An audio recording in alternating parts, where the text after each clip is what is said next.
Hello, dear aspirants. Welcome back to NurtureNet, your one-stop destination for everything you need to crack UGC Net Home Science.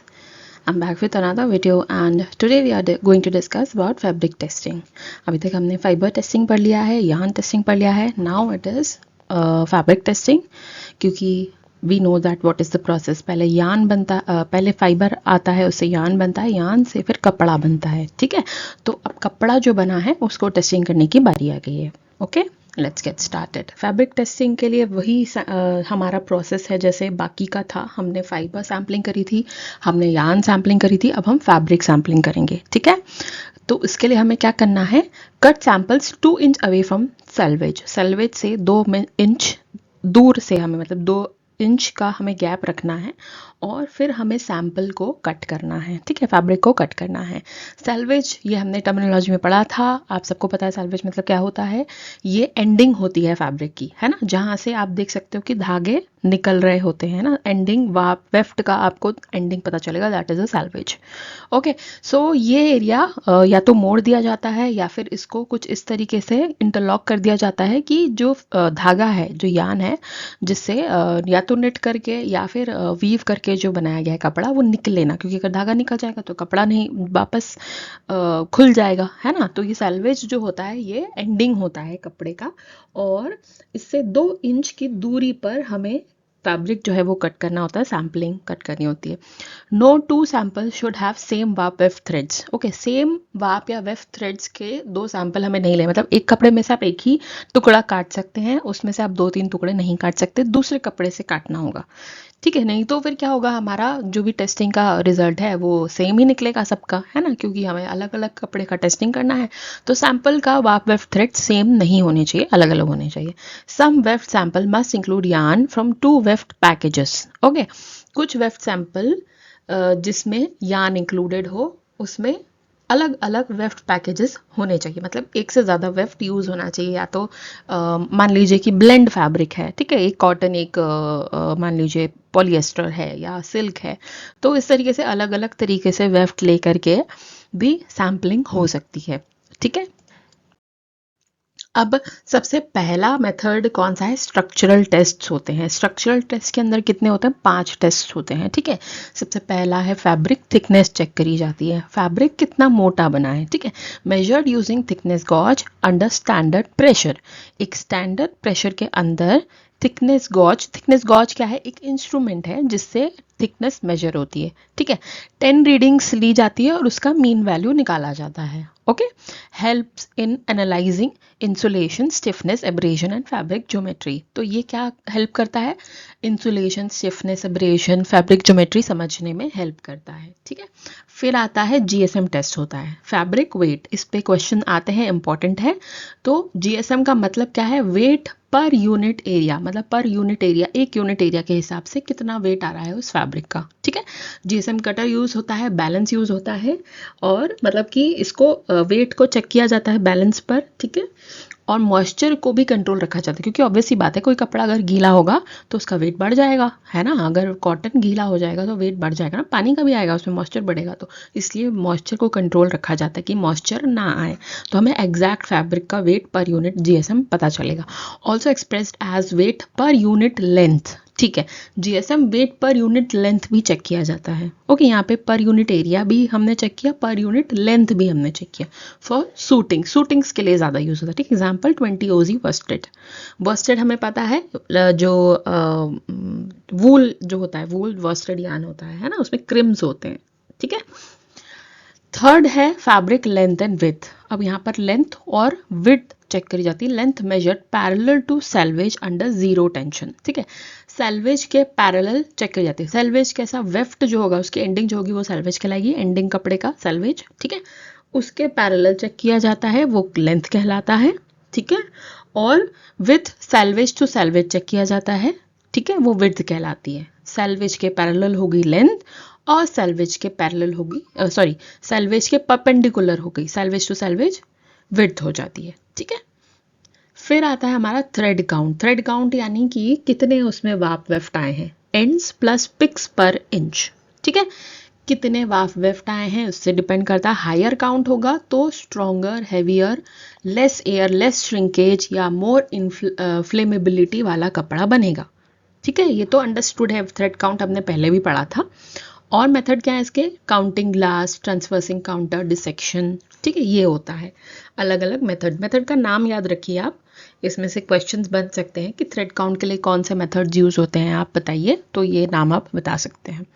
फिर आता है fabric crimp. Crimp मतलब हमने ये crimp yarn में भी पढ़ा था, क्योंकि यार्न क्रिम्प्ड है तो फैब्रिक में भी क्रिम्प आएगा, ऑब्वियस सी बात है, जो कि वूल्स में ज़्यादा होता है। ठीक है, तो वेवीनेस ऑफ यार्न कैसे नापा जाता है आप सबको पता है। ठीक है, तो अगर यार्न का नाप लिया तो आपको यहाँ पर फैब्रिक का भी पता चल जाएगा। एक तो टेंशन के साथ में, एक बिना टेंशन के साथ में लिया जाता है, ये हमने लास्ट लेक्चर में पढ़ा था। ओके,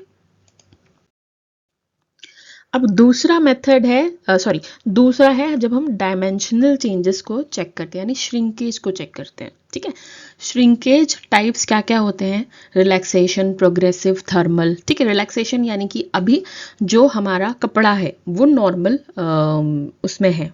ठीक है, तो क्या उसके डायमेंशन होंगे।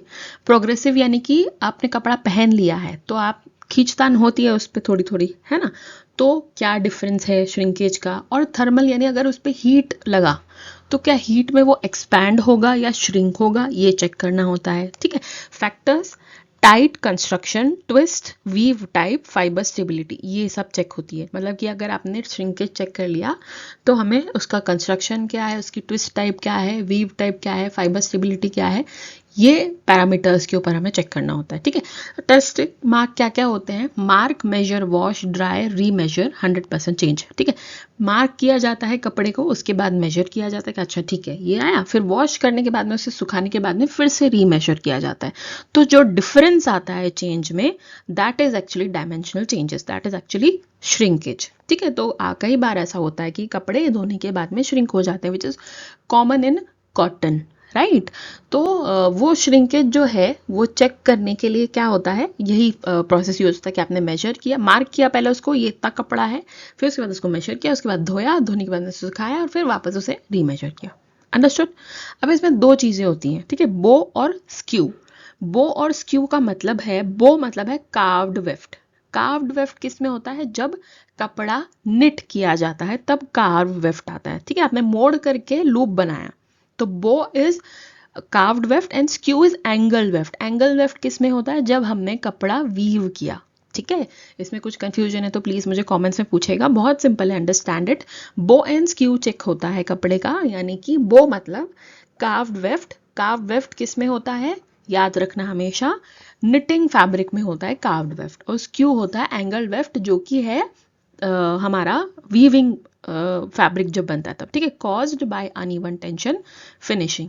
ठीक है, तो ये किस वजह से होता है, अनइवन टेंशन या फिनिशिंग की वजह से हो सकता है। Effect, appearance, matching, garment twist, इसमें हमें पता चलता है। तो कितना ज्यादा बो है, कितना ज्यादा स्क्यू है, मतलब कि बो यानी कि कितने कार्व्ड वेफ्ट हैं, ठीक है, कितने लूप्स आए हैं, कितने व्हाट वी से इज इंटर लूपिंग कितने आए हैं, स्क्यू में कितने एंगल वेफ्ट आए हैं, ये सब चेक किया जाता है। कपड़ा जब बन जाता है तो उसके बाद में, खैर गारमेंट टेस्टिंग हम आगे और अलग पढ़ेंगे उसको, ठीक है, बट अभी आप फैब्रिक पर ही रहिए, ज़्यादा अच्छे समझ पाएंगे। तो ये अनइवन टेंशन की वजह से, फिनिशिंग की वजह से भी आ सकता है। ठीक है, मान लीजिए कि कपड़ा धोया है आपने, है ना, या कोई फिनिशिंग यूज़ करिए, तो कोई ऐसा धागा है जो एक्स्ट्रा मुड़ जाता है, एक्स्ट्रा ट्विस्ट आ जाता है, ठीक है, एंगल बना लेता है, ये भी आता है। तो जितना बनाया है उसके अलावा भी अलग से हो सकता है। ठीक है, मॉइस्चर रिगेन क्या होता है, यहाँ पर कौन सा फाइबर या फिर यार्न जो है वो कितना मॉइस्चर ऑब्जॉर्व कर रहा है। अब ये तो प्रॉपर्टी पे डिपेंड करता है फाइबर के, है ना, प्रॉपर्टीज हमने सबकी पढ़ी हुई हैं। ठीक है, कौन सा कपड़ा ज़्यादा मॉइस्चर गेन करता है, कौन सा कम गेन करता है, तो ये चेक करने के लिए फॉर्मूला है MR मॉइस्चर गेन का, weight, water weight upon dry weight. आप पहले कपड़े का ड्राई वेट ले लीजिए, उसके बाद उसका आप वाटर वेट ले लीजिए, उसको इंटू कर दीजिए 100 से, तो आपको मॉइस्चर रिगेन का जो भी कपड़े का वैल्यू होगी वो पता चल जाएगी। ठीक है, मेथड्स कौन कौन से होते हैं, gravimetric method, oven dry method और इलेक्ट्रिकल मेथड्स भी होते हैं इसमें। ठीक है, परफॉर्मेंस टेस्ट। ओके, अब परफॉर्मेंस टेस्ट में काफ़ी सारे मेथड्स हैं। सबसे पहले टेंसाइल स्ट्रेंथ। टेंसाइल स्ट्रेंथ नाम ही टेंसाइल स्ट्रेंथ, आपको पता ही, हमने यार्न में भी किया था कि बिहेवियर चेक करा जाता है फैब्रिक का उसे खींच करके, ठीक है। ओके, तो मैंने क्या किया, पहले मैंने नॉर्मल कपड़े को मेजर किया, उसके बाद में मैंने उसे खींच करके मेजर किया। अब मैं देखूंगी कि कितने टाइम के बाद में ये कपड़ा जो है या तो फट रहा है या धागा टूट रहा है, क्या इशू आ रहा है, ठीक है। ये जो होता है टेंसाइल स्ट्रेंथ मेजर करने का काम होता है। ये टर्म्स क्या क्या यूज होते हैं, मतलब कि अगर टेंसाइल स्ट्रेंथ आ जाता है तो आप कंफ्यूज नहीं होना। Load strength, stress, tenacity, breaking extension, elastic recovery, ये अलग अलग नाम से भी क्वेश्चन पेपर पे आ सकता है, ठीक है। Load, stress, tenacity, breaking extension, elastic recovery, ये अलग अलग नाम से भी अगर पेपर में आता है तो कंफ्यूज मत होना, यहाँ पर टेंसाइल स्ट्रेंथ की ही बात हो रही है, ठीक है। Stress, strain, curve, show, stiffness, yield point, breaking point, ये क्या करता है हमें, stress, strain, curve, stiffness, yield point, ये सब ब्रेकिंग पॉइंट, ये सब हमें बताता है। जैसे हमने अभी तक क्या किया था, हुक में फंसा करके यार्न का किया था, वैसे हम यहाँ पर हम फैब्रिक का कर रहे हैं।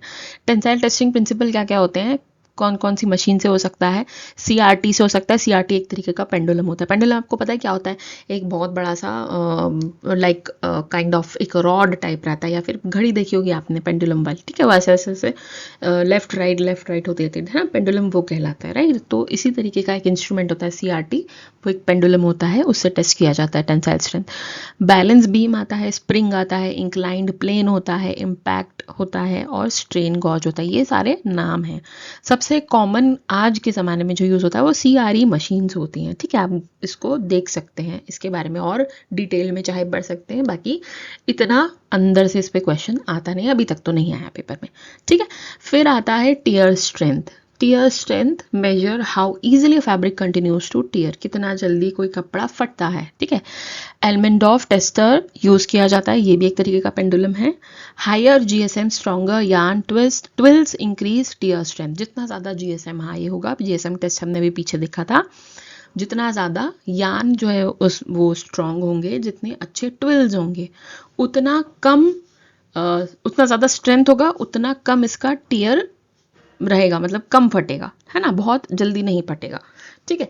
फिर आता है एब्रेजन रेजिस्टेंस। एब्रेजन रेजिस्टेंस कैसे टेस्ट होता है, मार्टिनडेल टेस्टर, ये नाम याद रखिएगा। एब्रेजन की अगर बात हो रही है तो टेस्टेड ऑन मार्टिनडेल टेस्टर।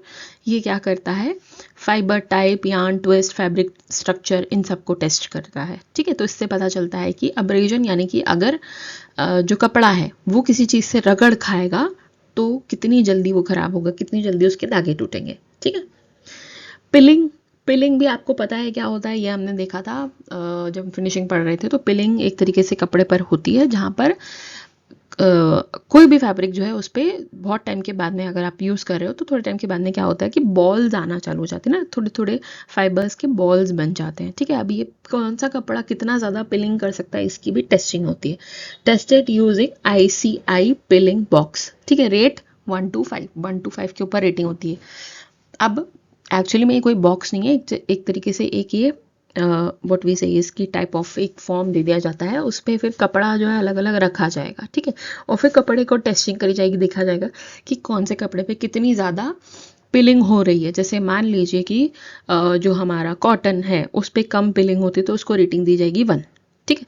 अगर कोई ऐसा कपड़ा जिस पे पिलिंग बहुत ज़्यादा हो रही है ना, उस पर रुए बहुत जल्दी उठ के आ रहे हैं, जैसे वूल, तो उसकी रेटिंग हो जाएगी 5, इस तरीके से। Influenced by fibre type, yarn hairiness, weave and finishes पे डिपेंड करता है, क्योंकि हमने पढ़ा है कि पिलिंग कम करने के लिए भी फिनिशेस यूज होती हैं, है ना।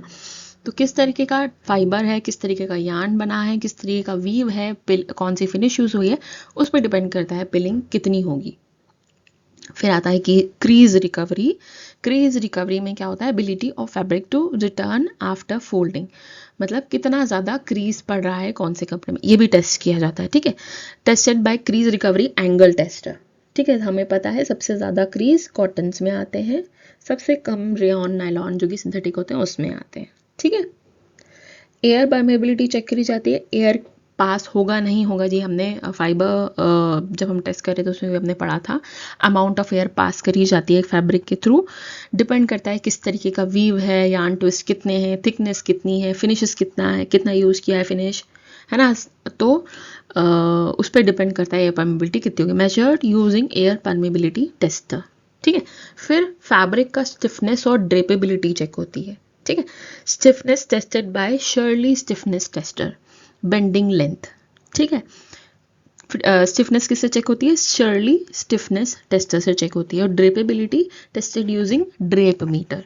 Drape coefficient shows how well fabric falls, मतलब कि जैसे मान लीजिए कपड़े आप साड़ी में होता है, ठीक है, ड्रेपेबिलिटी होता है साड़ी में कि जब हम उसका पल्लू सेट करते हैं, प्लेट्स बनाते हैं, तो उसका कितना अच्छा फ्लो आता है, कितने सुंदर लगते हैं वो, दैट इज कॉल्ड ड्रेपेबिलिटी, ठीक है। तो ये भी सब चेक होता है। तो ये परफॉर्मेंस पर डिपेंड करता है कि कपड़ा किस तरीके से परफॉर्म करेगा, उसकी स्ट्रेंथ कितनी, उसका टेंसाइल कितना, उसका अब्रेजन कितना, पिलिंग कितना, क्रीज कितना पड़ेगा, एयर परमेबिलिटी क्या है, ये सब कुछ चेक किया जाता है, ठीक है।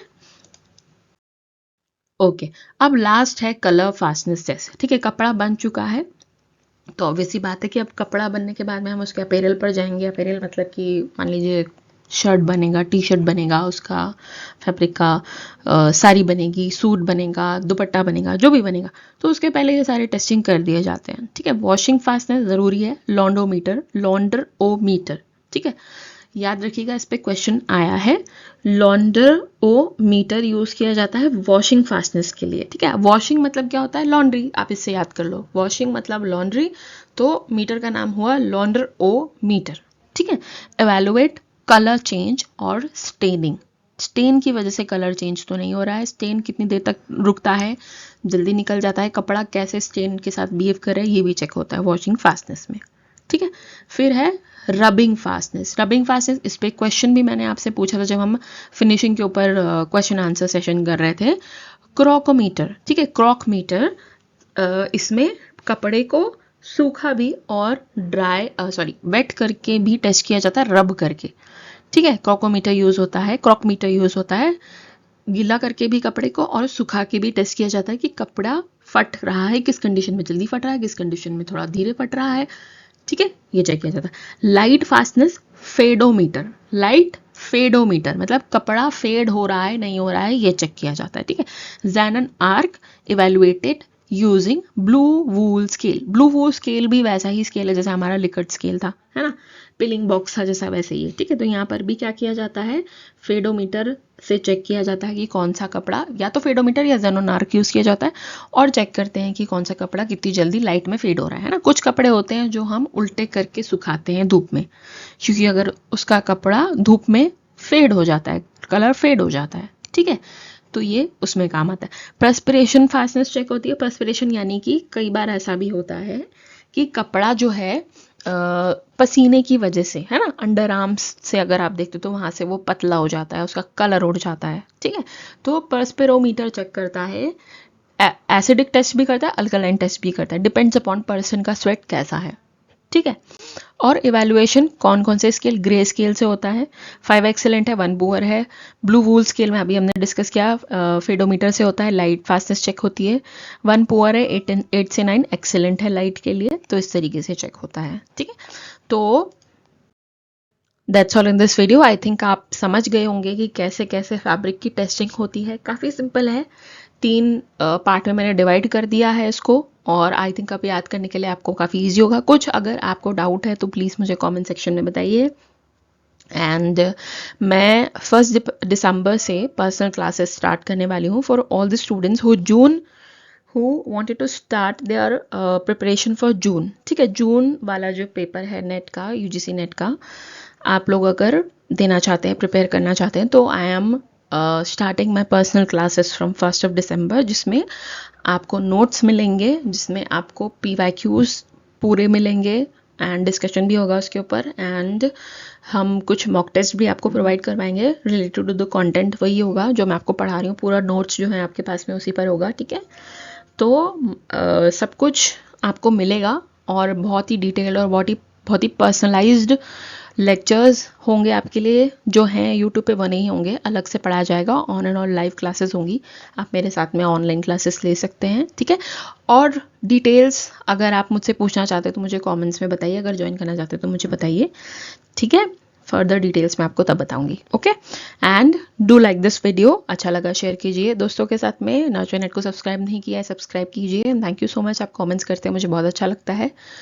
तो don't miss to hit the bell icon so that you never miss any update. Okay, thank you so much for watching.